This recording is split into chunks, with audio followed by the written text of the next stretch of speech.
नमस्कार. ठाणे वर्तमानमध्ये मी नितीन बोरसे आपलं पुन्हा एकदा हार्दिक स्वागत करतो. मंडळी, गेल्या काही वर्षांमध्ये वंध्यत्व अर्थात इन्फर्टिलिटी ही समस्या मोठ्या प्रमाणात जाणवू लागली आहे. बदललेल्या जीवनशैली, आहार विहार, व्यायाम या सगळ्याचा अभाव, त्याचप्रमाणे इतरही अनेक गोष्टी अशा असतात की ज्याच्यामुळे इन्फर्टिलिटी हा प्रॉब्लेम आता खूप मोठ्या प्रमाणात जाणवू लागलेला आहे.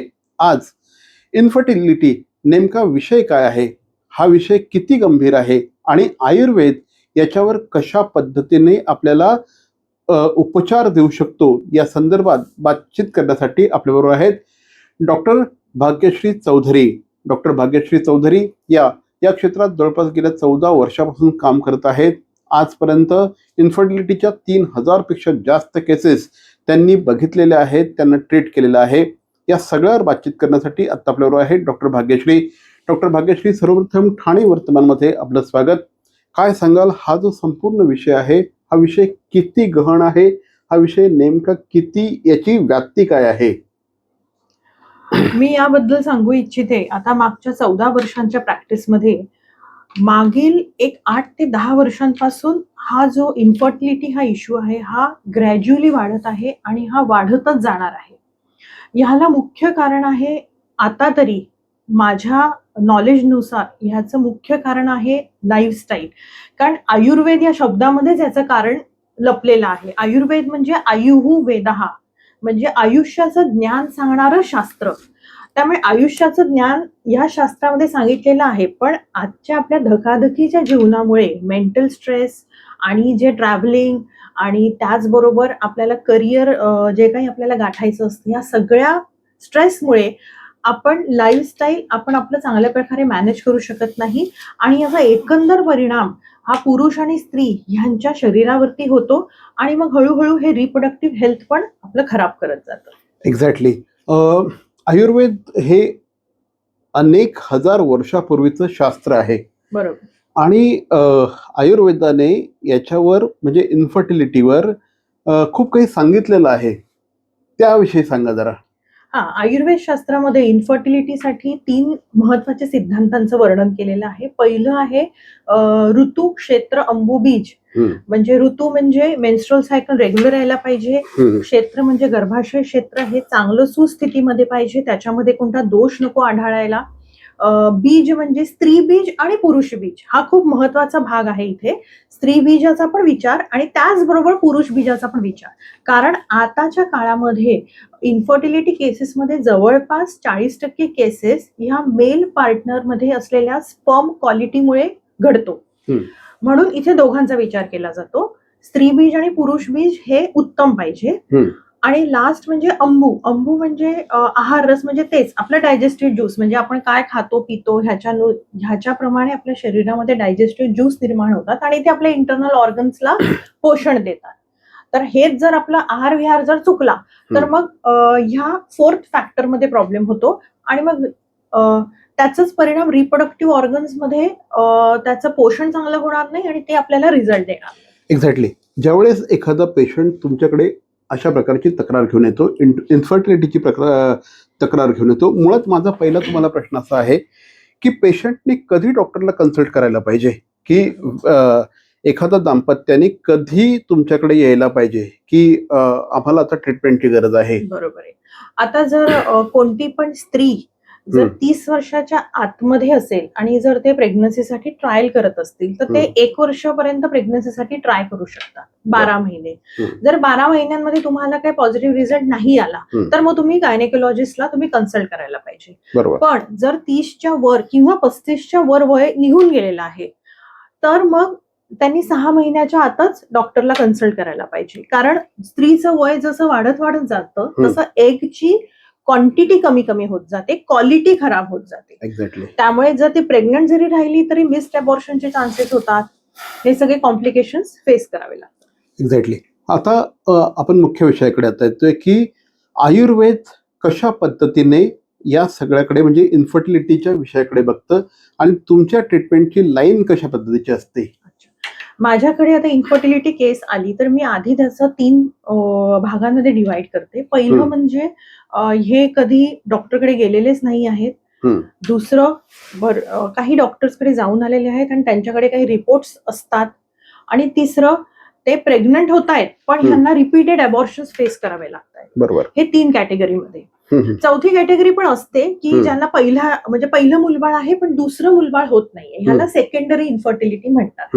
आजकाल ह्या प्रॉब्लेम पण खूप जास्त प्रमाणात वाढत आहे. एक्झॅक्टली. तर आता जर माझ्याकडे कोणतं कपल आलं की आम्ही ट्राय करतोय मॅडम पण होत नाहीये, तर आधी मी काही मॉडर्न टेक्नॉलॉजीजचा वापर करून, डायग्नोस्टिक मेथड्स वापरून मी आधी कारण शोधते की काय कारण आहे.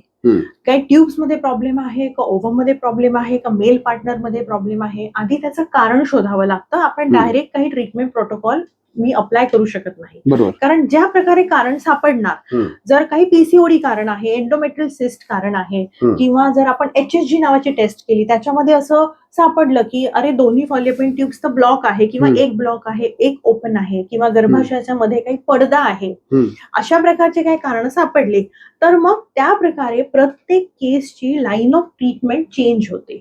आयुर्वेद शास्त्र जरी असलं, किंवा आयुर्वेद शास्त्रामध्ये आपण म्हणतो की पंचकर्माचा वापर करायचा असतो, औषधींचा वापर करायचा असतो, पण ह्या सगळ्या गोष्टी पण केसनुसार डिफर करतात. तुम्ही कोणत्या पंचकर्माचा वापर करणार, किती दिवस करणार, ह्या सगळ्या गोष्टी या पेशंटनुसार चेंज होतात. आता ह्याच बरोबर जर काही पेशंट्स, आता माझ्याकडे दुसऱ्या प्रकारचे पेशंट येतात की मॅडम आम्ही IUI केलेला आहे, IVF केलेला आहे, पण आमचं काही सक्सेसफुल होत नाहीये आणि आम्हाला IVFच गरजेचं आहे. त्यांचं पण अगदी बरोबर आहे. जर फॅलोपियन ट्यूब्स मध्ये प्रॉब्लेम असेल किंवा स्पर्म क्वालिटीमध्ये प्रॉब्लेम असेल खूप जास्त, तर मग त्यांना IVFचाच ऑप्शन निवडावा लागतो. पण ऍज आयुर्वेदिक गायनेकोलॉजिस्ट मी त्यांना ही मदत करू शकते की त्यांनी जे फेल्ड IVF त्यांनी जे फेस केलेले आहेत त्याच्यापासून मी त्यांना सोल्युशन देऊ शकते की जेणेकरून म्हणजे वूम डिटॉक्स किंवा बीज संस्कार प्लस काही internal medications in the form of fertility boosters ह्याचा वापर करून जर ते IVF ला गेले तर नक्कीच त्यांचा IVF सक्सेसफुल होण्याचे चान्सेस खूप जास्त वाढतात. शिवसेनेचे नौपाडा विभाग प्रमुख श्री किरण नागती साहेबांना वाढदिवसानिमित्त तमाम कार्यकर्त्यांच्या, मित्रांच्या आणि हितचिंतकांच्या वतीने वाढदिवसाच्या लक्षावधी शुभेच्छा. आपल्या कार्यकर्तृत्वाने प्रभागामध्ये स्वतःचा वेगळा ठसा उमटवणारे, ठाणे शहरामध्ये स्वतःचं वेगळंपण सिद्ध करणारे माननीय श्री किरण नागती साहेबांना पुनश्च एकदा वाढदिवसानिमित्त तमाम कार्यकर्त्यांच्या वतीने हार्दिक हार्दिक शुभेच्छा. CP Goenka International School, nurturing talent at young age for scholastics, sports and performing arts in global perspective. Proud to have world toppers and country toppers in 10th standard Cambridge examinations. Ranked the best emerging school by the Times of India for personality over percentage. CP Goenka is the intelligent choice. Thane महानगरपालिकेचे मालमत्ता कर म्हणजेच property tax भरण्याचे आवाहन. सन 2022-23 या आर्थिक वर्षाचे मालमत्ता कराचे म्हणजेच प्रॉपर्टी टॅक्सचे बिल ठाणेकर करदात्यांना महापालिकेमार्फत आर्थिक वर्षाच्या सुरुवातीस म्हणजेच माहे एप्रिल 2022 मध्ये देण्यात आलेले आहे. तथापि अद्यापही काही करदात्यांनी मालमत्ता कर महापालिकेकडे जमा केलेला नाही. सध्या आर्थिक वर्षाचा अंतिम टप्पा सुरू झाला आहे. मालमत्ता कर वसुलीसाठी महापालिकेतर्फे कडक कारवाई हाती घेण्यात आली आहे. या अंतर्गत जंगम मालमत्ता, टीव्ही, फ्रीज, वाहन व इतर जप्त करणे तसेच स्थावर मालमत्ता वॉरंट बजावून जप्त करण्यात येत असून मालमत्तेचा जाहीर विक्रीद्वारे लिलाव करून कराची रक्कम वसूल करण्यात येत आहे. मालमत्तेस पाणी पुरवठा करण्यात येणारे नळ संयोजन खंडित करण्यात येत आहेत. त्याचप्रमाणे थकीत मालमत्ता करावर 2% व्याज आकारले जात असल्याने भरावयाची रक्कम वाढत आहे. आपला मालमत्ता कर propertytax.thanecity.gov.in या लिंकद्वारे तसंच गुगल पे, फोन पे, पेटीएम याद्वारे ऑनलाईन पद्धतीने करण्याची सुविधा उपलब्ध करून दिली आहे. शनिवार, रविवार व सार्वजनिक सुट्टीच्या दिवशी नागरिकांना मालमत्ता कर भरणे सोयीचे व्हावे याकरता महापालिकेचे मालमत्ता कर संलग्न कार्यालय या दिवशी कार्यान्वित ठेवण्यात आलेले आहे. तरी मालमत्ता कर वसुलीची अप्रिय कारवाई टाळण्याच्या दृष्टिकोनातून मालमत्ता कर भरून महापालिकेस सहकार्य करावे. धन्यवाद.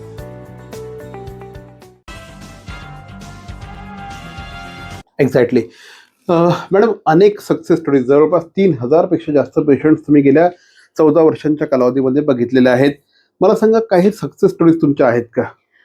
एक सक्सेस स्टोरी मी सांगू इच्छिते. एक 39 वर्षीय महिला, जिला लो AMH चा त्रास होता. लो एमएच म्हणजे काय? लो AMH म्हणजे एग रिझर्व त्यांचा कमी झालेला असतो. Okay. तो एजमुळे त्यांचा एग रिझर्व कमी झालेला होता हम्म. आणि त्यांना काही दुसऱ्या मॉडर्न ट्रीटमेंट्सकडे जायचं नव्हतं. त्यामुळे त्या पेशंटने 3 महिने ट्रीटमेंट घेतली आणि 5व्या महिन्यामध्ये ती पेशंट प्रेग्नंट झाली आणि तिला छान गोंडस मुलगी पण झाली. क्या बात आहे. ही महत्वाची सक्सेस स्टोरी. आणि फेल्ड IVF बद्दल एक सक्सेस स्टोरी मी सांगू इच्छिते. एक बाहेरच्या देशातली ती पेशंट होती. त्यांच्या दोन्ही ट्यूब्स डॅमेज झालेल्या होत्या बिकॉज ऑफ एक्टोपिक प्रेग्नन्सी आणि त्यांनी जवळजवळ 3 वेळा IVF केलेलं होतं, पण ते फेल गेलेलं होतं. त्यामुळे त्यांचं म्हणणं होतं की मॅडम तुम्ही मला काहीतरी हेल्प करा. सो मी आयुर्वेदिक बूस्टर्स काही तुम्ही घरच्या घरी घेऊ शकता तसे आयुर्वेदिक डिटॉक्स प्रोसिजर्स ह्यांचा मी त्यांना ऍडवाइस करून मी त्यांना सांगितलं की मी 3 महिने थांबा आणि 3 महिन्यांनी परत तुम्ही फ्रेश सायकलला जा. बरोबर. सो 3 महिन्यांनी फ्रेश सायकलला गेल्यानंतरही ते पण त्याच सायकलमध्ये प्रेग्नंट झाले आणि त्यांना खूप छान गोंडस मुलगी झाली त्यांना पण. आता सध्याची रिसेंट सक्सेस स्टोरी म्हणजे एक त्यांना मार्च महिन्यामध्ये एक मिस्ड अबॉर्शन झालं होतं. तर ते माझ्याकडे आले. त्यांनी पूर्ण बीजसंस्कारची ट्रीटमेंट घेतली आणि त्याच्या पुढच्या महिन्यामध्येच त्या लेडी प्रेग्नंट आहेत. Now she is 6 weeks pregnant. अशा खूप साऱ्या सक्सेस स्टोरीज आहेत, not only related with infertility but PCOD सारख्या आजारापासून पण आपण 100% आपण त्यांच्यापासून दूर होऊ शकतो. अशा पण सक्सेस स्टोरीज आहेत. एंडोमेट्रियल सिस्टच्या सक्सेस स्टोरीज आहेत. ज्यावेळेस पेशंट किंवा इन्फर्टिलिटीचे पेशंट येतात त्यावेळेस ते बऱ्यापैकी डिप्रेस्ड असतात. ज्यावेळेस अशा प्रकारच्या आयुर्वेदाच्या माध्यमातून त्यांना बाळ होतं, काय प्रतिक्रिया असते? त्यांची प्रतिक्रिया तर खूपच छान असते. म्हणजे आधी ते UPT पॉझिटिव्ह झाल्याबरोबर ते आधी मला कॉल करतात की मॅडम आमची UPT पॉझिटिव्ह आलेली आहे. मग जर मला शक्य असल्यास तर मी आजूबाजूच्या गायनेकोलॉजिस्टकडे त्यांना रेफर करते टू कंटिन्यू द प्रेग्नन्सी. जर मी मदत करू शकली तर मी त्यांना काही प्रमाणात मदत करते. पण ह्यापूर्वी तुम्ही जे मला बोलले मानसिक एक दडपणाखाली असतात, ह्यामध्ये आयुर्वेद शास्त्र खूप चांगलं काम करतं. कारण आयुर्वेद शास्त्रामध्ये एक सिद्धांत सांगितलेला आहे, सौमनस्य गर्भधारणा. म्हणजे गर्भधारणा राहण्यासाठी मन जे आहे ते सुस्थितीमध्ये पाहिजे. तुम्ही डिप्रेस्ड, अँझायटी, मला कधी होईल ह्या गोष्टीचा जर आपण हेका करत बसलो तर खरोखर रिझल्ट यायला खूप त्रास होतो त्या कपल्सला. त्यामुळे ह्या गोष्टीचा मग त्याचं सोल्युशन काय? त्यासाठी सोल्युशनसाठी मग 7 चक्र ऍक्टिव्हेशन योगासनाचा मी वापर करते. माझ्या क्लिनिकमध्ये त्याच्याशी रिलेटेड एक योगा टीचर आहे. त्या मॅडम बरोबर त्यांना त्या प्रकारे गाईड करतात. बीज मंत्राचे काही सेशन्स देतात आणि त्या प्रकारे त्या कपल्सला थोडं काउन्सिलिंग आणि प्रॉपर वेने जर गाईड केलं तर खरोखर आपल्याला कोणत्याही रीतीने तुम्ही प्रेग्नंट होत असाल, नॅचरली और IUI और IVF, आपल्याला त्याचे रिझल्ट दिसतात. डेफिनेटली. मगाशी बोलता बोलता तुम्ही हे पण सांगितलं की IVF सक्सेस होण्यासाठी सुद्धा आयुर्वेद प्रयत्न करू शकतात, त्याविषयी सांगा थोडक्यात. त्याच्यामध्ये मी शास्त्रशुद्ध पंचकर्माचा वापर करते. म्हणजे त्या पेशंटचं इव्हॅल्युएशन झाल्यानंतर जे आपल्या शरीराचा जो सिद्धांत आहे आयुर्वेदानुसार, वात पित्त कफ, ह्याच्यामध्ये कोणता दोष हा जास्त खराब झालेला आहे, कोणत्या ह्याच्यामध्ये जास्त टॉक्झिन्स आहेत ते इव्हॅल्युएट करून त्या प्रकारे आपण पंचकर्माचा वापर करायचा आणि त्याच्यानंतर फर्टिलिटी बुस्टर्सचा वापर करायचा. एवढंच आहे त्याच्यामध्ये. आणि त्याचबरोबर योगासनांचा पण मी वापर करायला स्ट्रेस करते, कारण त्याने पण आपली फर्टिलिटी आणि ती सुधारत असते. निश्चितपणे. माझ्या मते तुम्ही फक्त देशातल्याच नाही तर अनेक परदेशातल्या सुद्धा पेशंट्सला तुम्ही कन्सल्ट करत असतात. आपल्या ठाणे आणि आसपासच्या परिसरातले पेशंट तर डायरेक्टली येऊ शकतात, पण महाराष्ट्रातले, महाराष्ट्राच्या बाहेरचे, देशाबाहेरच्या जे पेशंट्स असतात त्यांना कशा पद्धतीने तुम्ही ट्रीट करत असतात? आउट ऑफ मुंबई किंवा आउट ऑफ महाराष्ट्र, इंडिया या पेशंटसाठी मी ऑनलाईन कन्सल्टेशन्सद्वारे मी त्यांना कन्सल्ट करते. भारतामध्ये जर मला काही पंचकर्म त्यांना सांगायचं असेल तर नियर बाय तुम्ही दुसऱ्या आयुर्वेदिक डॉक्टरकडे जाऊन तुम्ही ते पंचकर्म कॅरी आउट करू शकता. For the further follow up you can be connected with me.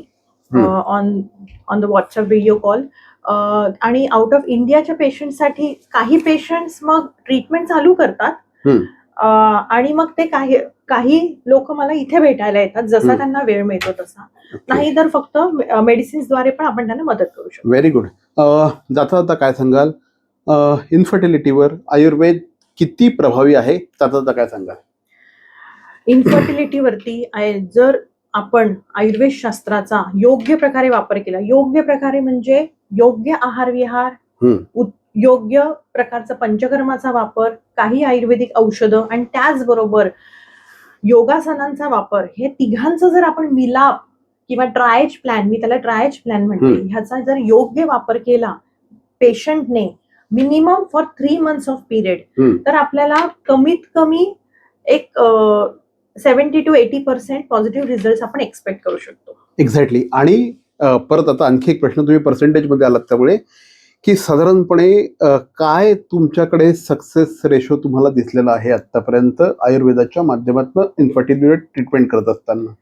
ज्या पेशंट्सने पूर्णपणे फॉलो केलेलं आहे आणि कमीत कमी एक 5 ते 6 महिने माझ्याशी कनेक्टेड आहेत, तर त्याच्यामध्ये मी आतापर्यंत ओव्हरऑल याच्यामध्ये एक 70 ते 80% पॉझिटिव्ह रिझल्ट आपण बघितले गेले. एक्झॅक्टली. तर या होत्या डॉक्टर भाग्यश्री चौधरी. गेल्या जवळपास 14 ते 15 वर्षांचा एक्सपिरियन्स त्यांना या क्षेत्रातला आहे. 3,000 पेक्षा जास्त इन्फर्टिलिटीच्या पेशंट्सना त्यांनी आतापर्यंत ट्रीट केलेलं आहे आणि खूप चांगले रिझल्ट्स देखील आलेले आहेत. डॉक्टर भाग्यश्री, आमच्याशी बोललात त्याबद्दल धन्यवाद.